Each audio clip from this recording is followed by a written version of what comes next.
Hello student, स्वागत है आप सभी का एक बार फिर से हमारे इस ऑफिशियल यूट्यूब चैनल में जिसका नाम है एसओएल सॉल्यूशन। मैं चंदन कुमार हाजिर हूं आप सभी के सामने अपनी एक और नई वीडियो के साथ। सो गाइस, आज की नई वीडियो हमने क्लास 12th की जो एनसीईआरटी बुक है उसके एमसीक्यूज को जो इम्पॉर्टेंट आपके आगामी परीक्षा में आ सकते हैं, चाहे आप 12th क्लास के एग्जाम्स की तैयारी कर रहे हो या फिर आप किसी ऐसे एग्जाम्स की तैयारी कर रहे हो जहाँ से एनसीईआरटी से सवाल आते हैं, चाहे वो कोई भी गवर्नमेंट जॉब के एग्जाम क्यों ना हो। तो इसको कंप्लीटली हम करने वाले हैं कि भाई क्या क्या एमसीक्यूज कहां से क्या क्वेश्चन पूछे जाएंगे, और 12th क्लास के जो बोर्ड्स के बच्चे हैं जो एग्जाम्स की तैयारी कर रहे हैं उनके लिए तो ये पूरा का पूरा रामबाण साबित होने वाला है। इसमें हम आपको चैप्टर की पूरी एक्सप्लेनेशन प्लस में एमसीक्यूज भी देंगे कि किस तरीके से कौन सा क्वेश्चन आ सकता है, और इन एमसीक्यूज की जो सीरीज आएगी और चैप्टर एक्सप्लेनेशन की जो सीरीज होगी साथ ही साथ, तो उसके बाद में आपके एग्जाम में बेस्ट मार्क्स जरूर आएंगे। तो चलिए गाइस, आज की अपनी इस वीडियो को हम स्टार्ट करते हैं, और ये जो वीडियो है ये पार्ट 1 है, जल्दी आपको कल पार्ट 2 भी अपलोड मिल जाएगा। तो चलिए गाइस स्टार्ट करते हैं। सो गाइस, फर्स्ट क्वेश्चन आप लोगों के सामने जैसा कि हम लेकर आ चुके हैं, राज्य पुनर्गठन आयोग का निर्माण कब किया गया। यहाँ पर राज्य पुनर्गठन आयोग पूछा गया, ध्यान से समझेंगे क्वेश्चन को। तो 4 ऑप्शन जैसे कि आपके एग्जाम में दिए होंगे उसी प्रकार के 4 ऑप्शन हम लेकर आए, उसमें से एक ऑप्शन आपका ठीक होगा। जैसा कि आप देख सकते हैं, ऑप्शन नंबर क, ऑप्शन नंबर ख, ऑप्शन नंबर ग, ऑप्शन नंबर घ। तो इनमें से एक सही है। तो राज्य पुनर्गठन आयोग का निर्माण कब किया गया ये आपको जवाब देना है। तो इसका सही राइट आंसर होगा ऑप्शन नंबर ग, 1953 में राज्य पुनर्गठन आयोग का निर्माण किया गया। अब राज्य पुनर्गठन आयोग से एक और क्वेश्चन आप लोगों का बनता है, जैसा कि आप देख सकते हैं नीचे मैं आप लोगों के लिए लेकर आया हूं, और वहां पर बच्चे मोस्ट ऑफ टाइम उस क्वेश्चन को गलत कर देते हैं कि राज्य पुनर्गठन अधिनियम कब पास हुआ। अब यहाँ पर 2 चीजें आपको समझनी है कि पहली बात तो यहाँ पर किस चीज की कमी है। एक तो आपका आयोग नहीं लिखा, यहाँ पर आयोग की स्थापना की बात नहीं पूछी, यहाँ पर अधिनियम पास होने की बात सोची। तो बहुत से बच्चे ऐसे होंगे जो आप में से सोचेंगे कि सर जब ये अधिनियम पास हुआ होगा तभी लागू हुआ होगा, है ना। जो अभी ऊपर क्वेश्चन आपसे पूछा था तो बहुत से बच्चे गलत उत्तर इसका 53 दे देंगे, लेकिन 53 जो है बेटा ये गलत आंसर है, आपको ध्यान रखना है 53 नहीं होगा। यहाँ पर पूछा गया है राज्य पुनर्गठन अधिनियम कब पास हुआ, तो अधिनियम इसका 1956 में पास हुआ था। सही उत्तर इसका क्या होगा, ऑप्शन नंबर क। इसके बाद में हम अब आते हैं अपने अगले एक लाइनर के ऊपर, जो आप लोगों के लिए बहुत ही ज़्यादा इंपॉर्टेंट है। ये कई बार आपसे एग्जाम में पूछा जाता है, तो आप इसको ज़रा अच्छी तरीके से समझकर चलेंगे। ओके, ज़रा ध्यान देंगे सभी विद्यार्थी कि सबसे पहली बात, राज्य पुनर्गठन आयोग है, इसका अधिनियम कब पास हुआ, 1956 हुआ। और जब ये अधिनियम पास हुआ, इस अधिनियम के आधार पर भारत में कितने राज्य थे और कितने केंद्र शासित प्रदेश थे। तो आपको ध्यान रखना है कि 14 राज्य थे और 6 केंद्र शासित प्रदेश थे। अलग से एमसीक्यूज में आपसे ये भी पूछा जा सकता है कि भाई जब राज्य पुनर्गठन आयोग अधिनियम पास हुआ तो उस समय भारत में राज्य और केंद्र शासित प्रदेशों की संख्या बताइए। तो आपको ध्यान रखना है कि इसकी यहाँ पर संख्या कितनी है और कितने राज्य थे और कितने केंद्र शासित प्रदेश थे। ये किसके अकॉर्डिंग है, 1956 में जब ये अधिनियम पास हुआ। जैसे जैसे ये समय काल चक्र आपको पता है आगे चला, आज जैसे कि 2020 चल रहा है, 2020 चल रहा है, सब पे भारी पड़ रहा है, तो लेकिन बट फिर भी अब तक हम देखें तो अब हमारे 28 स्टेट हो चुके हैं और 9 हमारे क्या हो चुके हैं, केंद्र शासित प्रदेश हो चुके हैं। 9 केंद्र शासित, 9 हमारे यूटी हो चुके हैं। इसके बाद में अब एक क्वेश्चन अलग से आप लोगों का बनता है, ये भी एमसीक्यूज में मैं लेकर आया हूँ और आपको अच्छी तरीके से इसका आंसर देना आएगा। कि अगला क्वेश्चन आप लोगों के लिए ये बनता है, आप देख सकते हैं।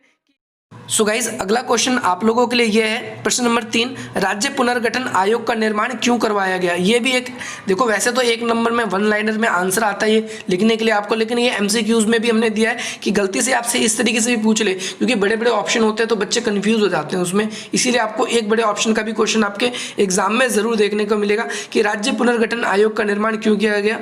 तो सबसे पहला ऑप्शन का जो है, भारत में चल रहे भाषाई आधार पर आंदोलन के बाद नवीन राज्यों का निर्माण करवाने के लिए। नंबर 2 अगर आप देखेंगे तो विभिन्न राज्यों का सीमांकन करवाने के लिए और नवीन राज्य बनाने के लिए। और नंबर गा देखोगे तो भारत को राज्य बनाने के लिए, और नंबर घा देखोगे तो भारत को राज्य बनाने के लिए। तो भारत के अंदर राज्य के राज्य बनाने के लिए भारत को ही। तो इसका सही आंसर क्या होगा, इसका आंसर नंबर होगा ख। खा इज द राइट आंसर। जो खा है वो ऑप्शन बिल्कुल करेक्ट रहने वाला है। सो गाइस, थोड़ा सा और हम इसको समझ लेते हैं अच्छी तरीके से। हमने देखा कि ऑप्शन नंबर ए भी बहुत सारे स्टूडेंट्स को लगेगा, और वो आंसर इसका रॉन्ग क्यों रहेगा, जरा आप इसके लिए मैंने एक अलग से तर्क लिखा है आप लोगों के लिए, जरा इसको समझने का प्रयास करेंगे कि आज़ादी के बाद नेताओं को ये चिंता सजाने लगी कि अगर हम राज्यों का निर्माण भाषा के आधार पर करेंगे तो देश के अंदर अव्यवस्था फैल सकती है। सबसे पहली बात आपको ये समझना है, क्योंकि हम जानते हैं भारत एक बहुसंस्कृति वाला देश है। भारत में ऐसे बहुत से राज्य हैं जिसमें हमें अलग अलग प्रकार की संस्कृति, अलग अलग प्रकार की भाषाएं, बोलियां बोलने वाले लोग दिखाई पड़ते हैं। तो इसीलिए अगर हम हर एक भाषा के आधार पर एक नवीन राज्य बनाने लगेंगे तो क्या होगा, हमारे देश की कई सारी जो देश की अखंडता है वो पूरी टुकड़ों में विभाजित हो जाएगी। इसीलिए जो हमने ये निर्णय लिया कि भाई जो हमारी राज्य पुनर्गठन आयोग बनाया जा रहा है, ये किस लिए बनाया जाएगा, ये बेसिकली विभिन्न राज्यों का एक तो सीमांकन करेगा और दूसरी बात नवीन राज्य यानी नए राज्यों का निर्माण किस आधार पर किया जाए ये वो तय करेगा। और नवीन राज्य को बनाने के लिए ये सरकार को अपनी रिपोर्ट भी प्रस्तुत करेगा। साथ ही अगर आप देखेंगे तो इसमें और भी बातें निकल के सामने आपके आ सकती है। जैसे फर्स्ट, साथ ही देश के अंदर हम देखें अगर कि हमारे देश में अगर भाषा के आधार पे राज्यों का निर्माण होने लगता तो क्या होता, सामाजिक और आर्थिक चुनौती उत्पन्न हो सकती थी, क्योंकि जो बड़े बड़े भाषा वाले लोग होंगे यानी जो जिनकी प्राथमिकता, जिनका वर्चस्व है, जैसे हिंदी भाषा का पूरे देश में हमें वर्चस्व दिखता है, अंग्रेजी भाषा का दिखता है, तो ये तो अपने अलग राज्यों में अलग मांग कर लेंगे। लेकिन जो छोटे छोटे भाषाएं जो लोग कम बोलते हैं तो उनके सामने बड़ी समस्या निकलकर आ जाएगी। इसके अलावा देखेंगे इसीलिए राज्यों के निर्विवाद यानी बिना किसी विवाद के बंटवारा हो जाए, इसके लिए ही क्या किया गया, राज्य पुनर्गठन आयोग की स्थापना की कि भैया ऐसे काम इसको हम सौंपेंगे, ऐसे काम देंगे जो राज्यों का सीमांकन करेगा और नवीन राज्यों का निर्माण किस प्रकार से करना है इसके बारे में भी आपको बिल्कुल अच्छी तरीके से बताने वाला है। इसके बाद में अगला क्वेश्चन जो है आप लोगों का, ये बहुत बार एग्जाम में पूछा जाता है और ये बहुत इंपॉर्टेंट है। अगला प्रश्न ये है कि भारत में कि भाई कौन सा ऐसा राज्य था जो सर्वप्रथम भाषा के आधार पे बनाया गया, भाषा के आधार पे कौन सा राज्य था जो सर्वप्रथम बनाया गया, ये प्रश्न है आपके सामने। ध्यान से समझेंगे सभी बच्चे। तो पहला प्रश्न आप देख सकते हो, इसका जो ये इतना इंपॉर्टेंट प्रश्न है कि ये आपके बहुत से गवर्नमेंट जॉब्स के एग्जाम में भी आता है। तो केरल पहला ऑप्शन है इसका, क, खा कर्नाटक, ग तमिलनाडु और घ जो है का आंध्र प्रदेश। तो पहला ऐसा स्टेट जो भाषा के आधार पे बना उसका राइट आंसर होगा ग, यानी आंध्र प्रदेश जो था वो पहला क्या बना, पहला भाषा के आधार पे राज्य बना। अब जरा हम बात करेंगे कि अब बहुत सारे बच्चों का ये क्वेश्चन होगा कि भैया सबसे पहले भाषा के आधार पे आंध्र प्रदेश जो राज्य है वो किस प्रकार से बना।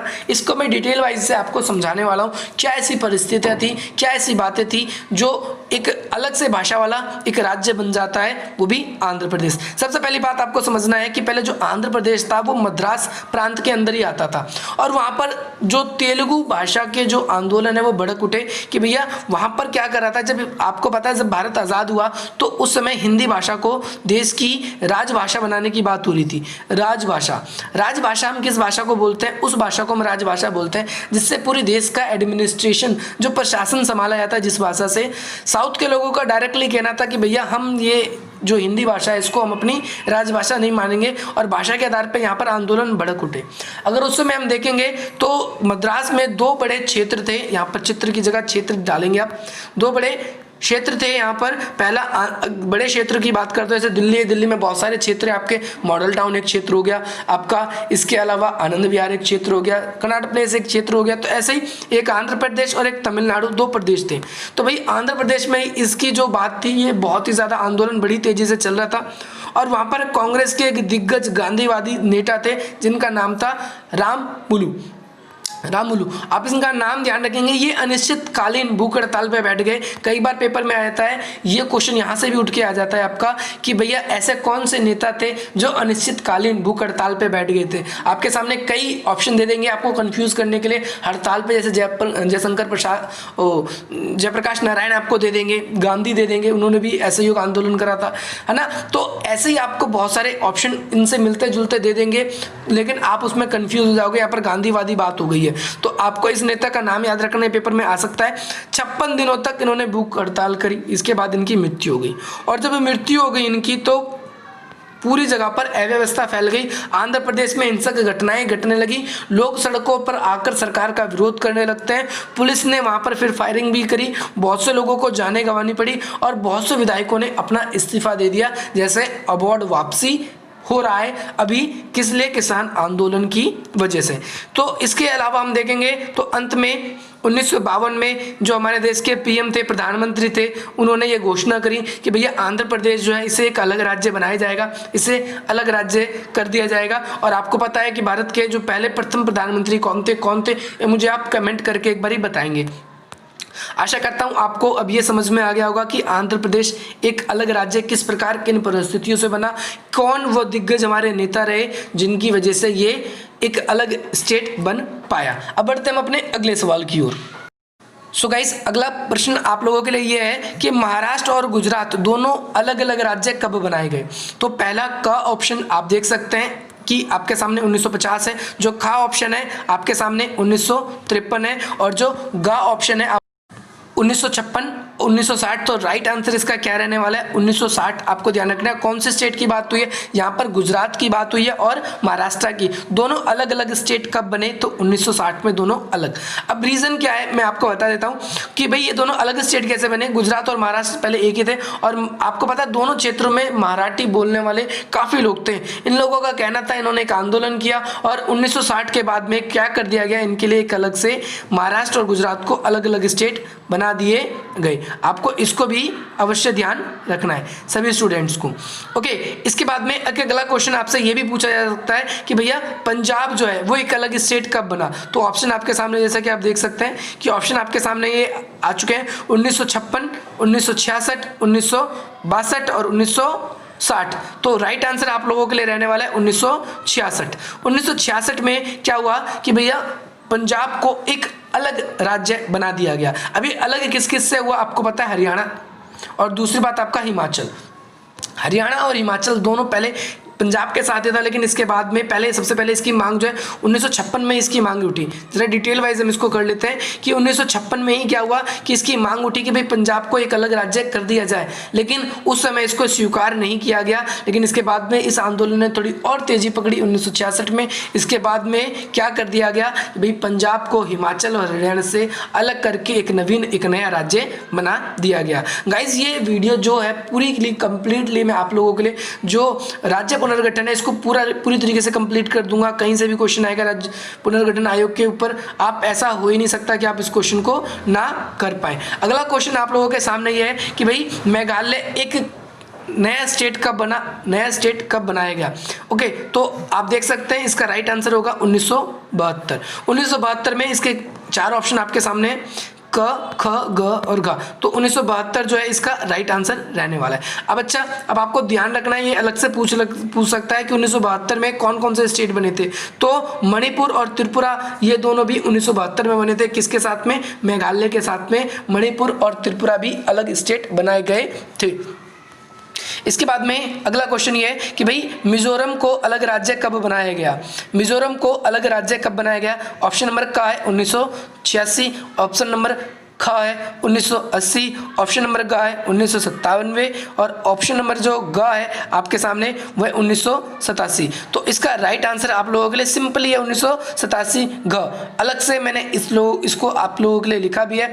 अब यहाँ पर ध्यान रखना है आपको एक दो चीज़, एक तो मिजोरम और अरुणाचल प्रदेश ये दोनों स्टेट भी इसके साथ आए। जिस प्रकार आपने ऊपर पढ़ा ठीक इसी प्रकार से 2 स्टेट यहाँ पर बने। और नागालैंड जो है, नागालैंड के बारे में भी आपको ध्यान रखना है कि 1963 में नागालैंड जो है वो एक अलग स्टेट बनकर उभरा था। तो ये स्टेट के ऊपर भी कई बार क्वेश्चन आपसे पूछा जा सकता है कि इसके बारे में बताइए। आशा करता हूँ आपको ये कंप्लीटली आपको ये पूरी जानकारी मिल गई होगी कि भाई कौन से स्टेट कब बने, कैसे बने और राज्य पुनर्गठन आयोग क्या था, कब स्थापना हुई। ये पूरी की पूरी एमसीक्यू की सीरीज जो राज्य पुनर्गठन आयोग है और उससे बने राज्यों के ऊपर बनाई गई है। इसके अलावा गोवा का निर्माण कब हुआ राज्य के रूप में, ये मैंने आपसे पूछा है सवाल। ये मुझे आप कमेंट बॉक्स में कमेंट करके बताएंगे कि गोवा कब एक स्टेट बनता है। ओके, तो ये भी आपको जरूर ध्यान रखना है क्योंकि ये 2000 से नीचे के स्टेट हैं जो बने थे, जो मैंने आपको बताया। इसके अलावा और भी कुछ स्टेट्स हैं, इसके बारे में भी मैं कंप्लीटली बताऊंगा कब कौन सा स्टेट अस्तित्व में आया। इसके अलावा आपको कैसी लगी ये वीडियो मुझे कमेंट करके जरूर बताना। और इसके अलावा आपको अगर ये वीडियो पसंद आई, वीडियो को अगर आप चाहते हो कि इसी प्रकार से आपको वीडियो मिले तो आप हमारे चैनल को सब्सक्राइब कर सकते हैं, वीडियो को लाइक कर सकते हैं और अधिक से अधिक मित्रों तक हमारे इस चैनल को शेयर भी कर सकते हैं। सो गाइज मिलते हैं हम आपसे अपनी अगली वीडियो में। जय हिंद, जय भारत।